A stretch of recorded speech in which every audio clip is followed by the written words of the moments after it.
Good morning, mindful performers. Thank you for being here. Do positive affirmations work? That is the topic we are exploring today. There are some people that would say positive affirmations aren't the best way to create something in your life or to change your perception. That meditation or journaling or other ways of doing those things are more effective.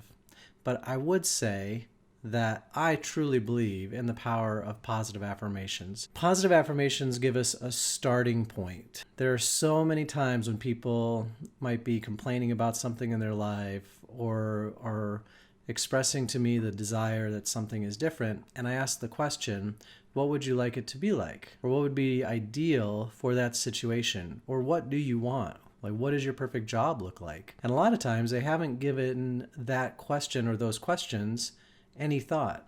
And it's because maybe they weren't working with a coach, whatever the reason may be, they don't have an answer. So when we decide to use positive affirmations, and by positive affirmations, I mean repeating a positive goal on a regular basis, usually in the morning, we are helping ourselves to create starting points on what do we want in our lives. What do we want relationships to look like? What do we want our job to look like? What do we want to feel like? What does our health look like? Positive affirmations give us a reason to sit down and actually map out what do we want in those areas of our life.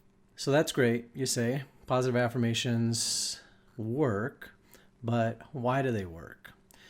Well, positive affirmations work because we are using our conscious mind to state something on a regular basis, usually repeated over and over on a daily basis and maybe even multiple times each day. And what that allows us to do is plant seeds in our subconscious mind, which allows our subconscious mind to start working on those goals or ideas for us automatically. The subconscious mind controls things like our fingernails growing, breathing, our hair growing. Why do you need a haircut every 6 weeks, 3 weeks, whatever it is? It's because our subconscious mind is controlling all of those functions in our body. Positive affirmations is actually a form of autosuggestion. And in fact, in the book Think and Grow Rich by Napoleon Hill, he talks about the power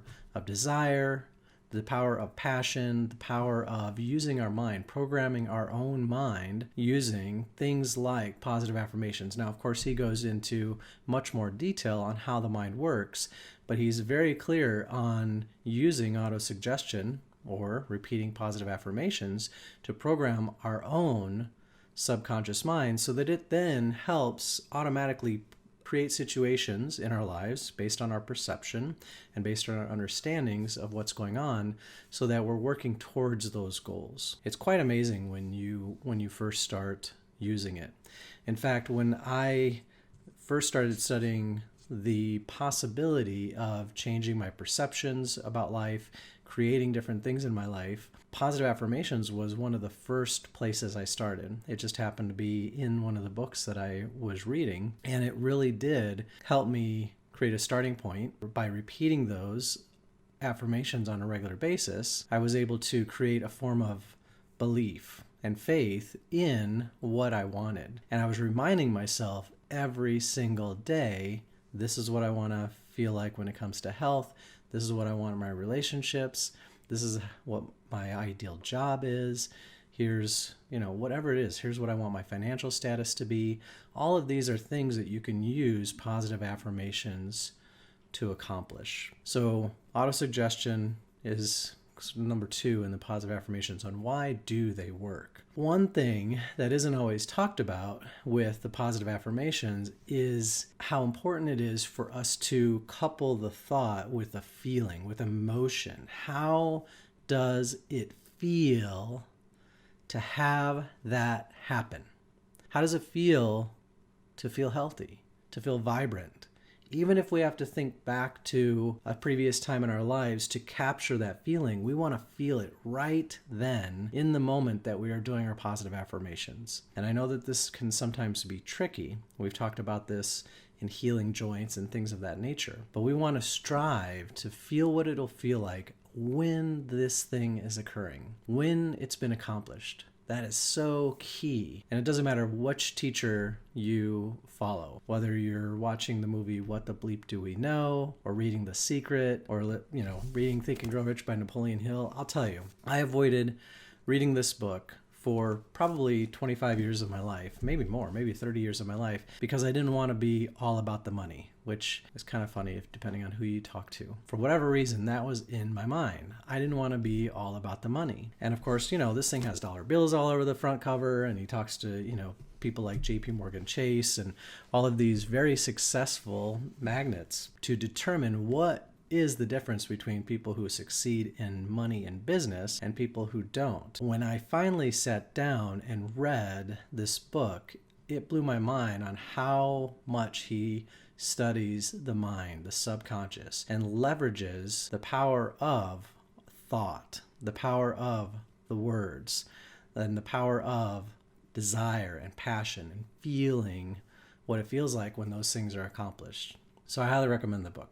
So you say, okay, great, Cecil, I want to do positive affirmations. I'm going to sit down. I'm going to do these every morning.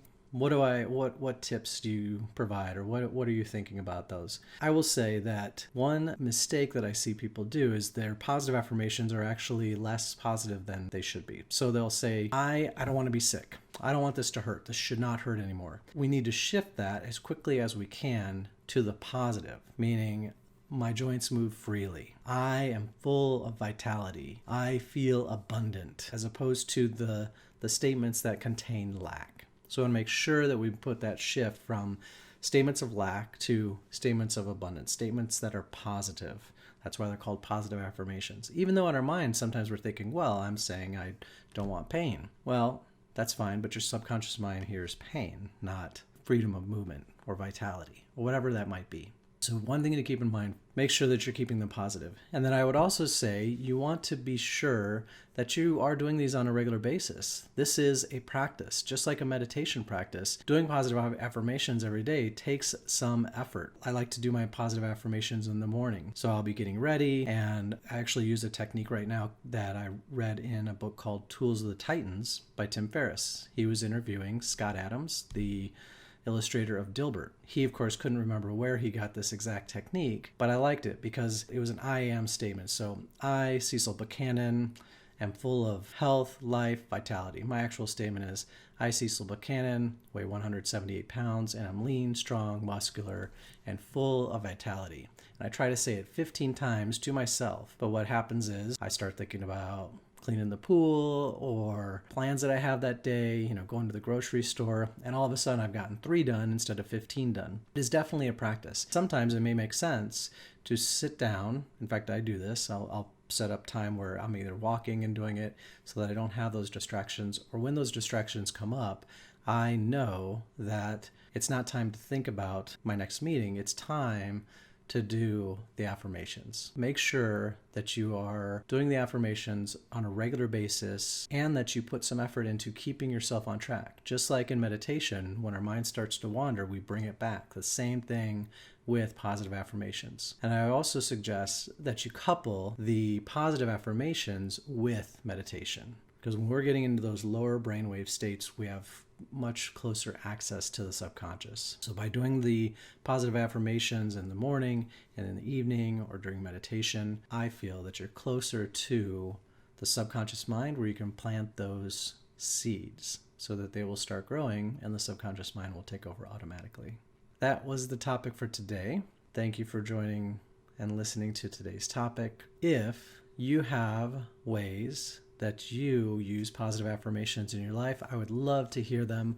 Post them in the comments below. Share this video if it was useful. If this topic was useful, please click a thumbs up, subscribe to be notified of new videos, and don't forget to eat your cantaloupe.